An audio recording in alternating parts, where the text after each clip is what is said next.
It was a sad day across most part of our country when the remains of Honorable Justice Azuka was found on the second Niger Bridge. That was the House of Assembly member that was kidnapped on the 24th of December. So it took the security agencies over a month, but finally they discovered the remains where he was dumped, and they got some persons that were involved in the kidnap and the killing of the honorable member of the Anambra State House of Assembly. We've seen different sad footages of his remains, sad footages of the culprits, of the boys that engaged in that gruesome act. The question remains, while we applaud the security agencies for what they've been able to do, what they've achieved, have we been able to do what is necessary to prevent a reoccurrence of that sad incident? That is the question you and I should be asking ourselves.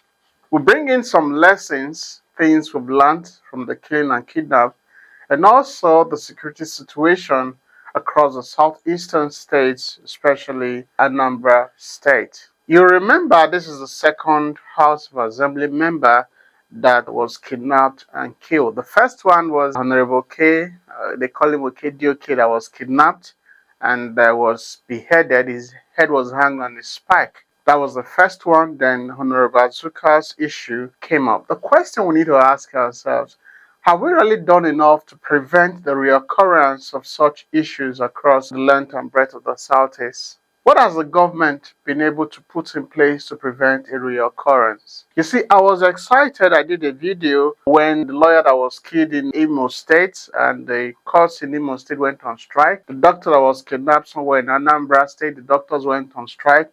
And a House member, such level of position in authority, first was kidnapped. What did the House do?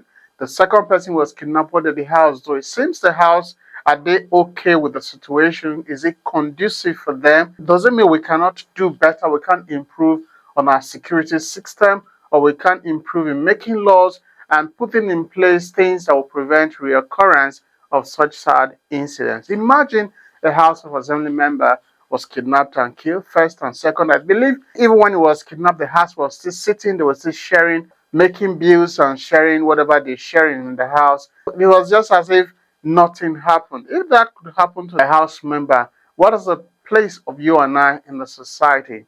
What are the lessons here? What are the takes that we can get from here? What is it that we need to improve upon in the state?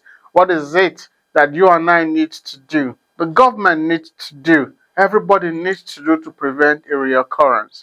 Now let's go back to the story of the Honorable Justice Oke that was kidnapped and killed. From what we saw flying across various social media platforms, we're made to understand that about 100 million was moved from his account while he was kidnapped on the 24th and he was shot on the 26th. The question we're asking there is this. A house member was kidnapped, or virtual, or if anybody is being kidnapped, I think the first thing would have done is to place a hold on his account, and then the account statement or transaction will be watched, because I believe if that money was moved from his account on the 24th or 25th, and if it was being traced, would have been able to either prevent his gruesome killing or at least got lead that would have gotten us to those people quite on time. So our security agencies need to do better. We need to improve on what we are doing. Why would such an amount be moved and it was not traced, it was not tracked, the culprit was not caught on time? It calls for question. You see, we can do better as a country. The country we live in is more of a reactive country. We react a lot. We're not being proactive to prevent some of these things, and they will continue to happen. Now look at the age of these young men that are engaged in this act. Young men, 20, 22, just like that. It shows that the society has lost its value. You and I need to change our mentality. We need to change our orientation and ensure that the right message is being passed across to the next generation of people that are coming up. We celebrate wealth so much. Go various social media platforms, people celebrating wealth.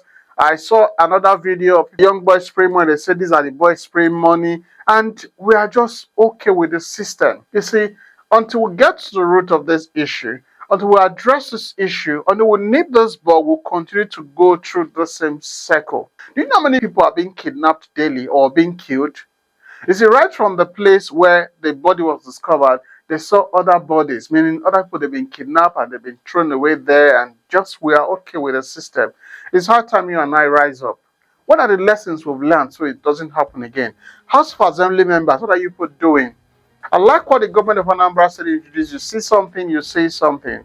It is going to help us. The security level needs to improve. Our security agencies need to do their work. We should be proactive. It is important we are being proactive. Otherwise, we'll keep wallowing in such situation.